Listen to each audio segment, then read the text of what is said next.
ڕێکخراوێکی کۆمەڵی مەدەنی لا سنووری ئیدارەی ڕاپەڕین بەمبەستی هەڵوێست و بۆچوونی فراکسیۆنەکانی ناو پەرلەمانی کوردستان لەسەر پرۆژە یاسای چاکسازی و تێبینیەکان دیداری چوارەمی خۆی تایبەت بەو بابەتە ساز کرد. بەرپرسی ڕێکخراوەکەش ئاماژە بۆ دەکات دەیەوێت بۆچوونی فراکسیۆنەکان بزانن لەسەر پرۆژە یاساکە.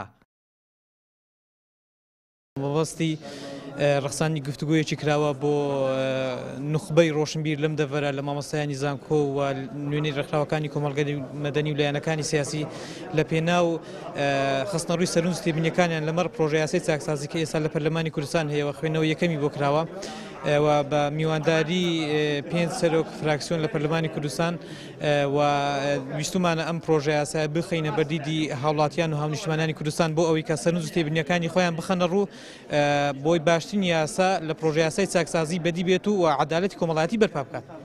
ئەم پرۆژە پرۆژەیەکی ناتەواوە و زۆر کەموتوری تێدایە. یەکێک لە میوانانی دیدارەکە سەرۆکی فراکسیۆنی کۆمەڵی ئیسلامی بوو لە پەرلەمانی کوردستان. ئاماژە بۆ دەکات تێبینی زۆریان لەسەر پرۆژە یاساکە هەیە و ئەگەر چارەسەر نەکرێت دەنگ بە پرۆژە یاساکە نادەن لەبەر ئەوەی یاساکە چارەسەری سەرجەم گیر و گرفتەکان ناکات. ئێمە سەرنج و تێبینی گەورەمان هێستم پرۆژەیە لەبەرەوەی ئەم پرۆژەیە بە ناوی چاکسازیە. چاکسازیش تەنها باسی خەرجی دەکات لە موچەی خانەنشین و فەرمانبەر و دەرماڵەکان.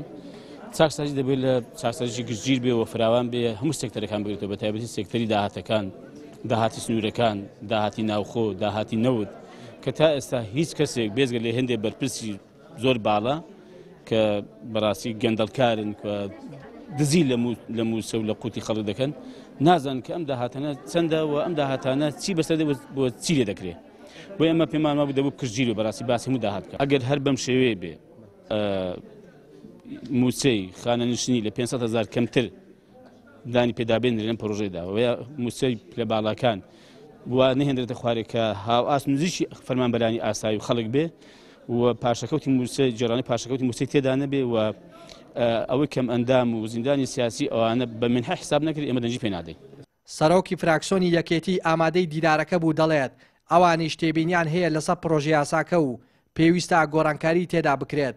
سەرەڕای تێبینیەکان دەنگ بە پرۆژە یاساکە دەدەن. ئەو پرۆژەیە چاکسازیە پرۆژەیەکی تێروتەسەر نییە لە هەموو سێکتەرەکان نییە.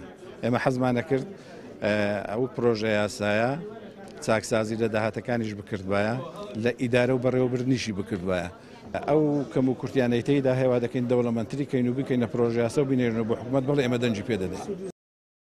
هاوڵاتان و چالاکانی مەدەنی ڕای دەگەێنن دەبێت چاکسازی لە حکوومەت و پەرلەمانەوە دەست پێ بکات چاکسازی لە داهاتی نەوتدا بکرێ.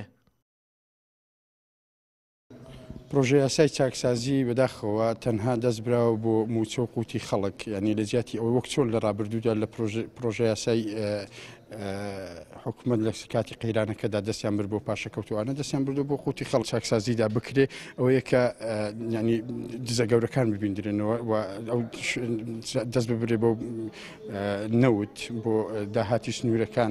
ئێمەوە هاوڵاتیان دەربارەی پرۆژە یاسای چاکسازی پێمان باشەکە ئەم پرۆژە یاسایە بۆ خزمەتی هاوڵاتیان و دەنگی هاوڵاتیان بەهان وەربژێت و تێبینی هاوڵاتیان و لە خزمەت چینی گەنج و دەرچوانی دانەمەزرا و مامۆستایان و هەوڵا چاکسازی لە بەرزیەوە دەست پێ بکات بۆ نزای چاکسازی لە موچەی خانەنشینی و دەرماڵە و ئیمتیازاتەکان لە هەرێمی کوردستان لە کابینەی پێشی و حکوومەت بەفشاری مەدەنی و ناڕازایی هاوڵاتیان ڕاگیرا و پەرلەمان پەسەندی نەکرد. لە کابینەی نۆێمیش دوای ئەوەی گەڕێنراوەتەوە بۆ حکوومەت لە ئێستادا ئاراستەی پەرلەمان کراوە و لەلایەن سەرۆکایەتی پەرلەمانەوە ئاراستەی لیژنەی پەیوەندیدار کراوە. چالاکانی مەدەنی و هاوڵاتیان ڕخنە لە پرۆژە یاساکە دەگرن و داوا دەکەن چاکسازی لە موچەی پلە باڵاکان و داهاتی نەوتدا بکرێ. ڕێناز ئەرسەلان کەناڵی ئاسمانی پەیام دەڤەری ڕاپەڕین.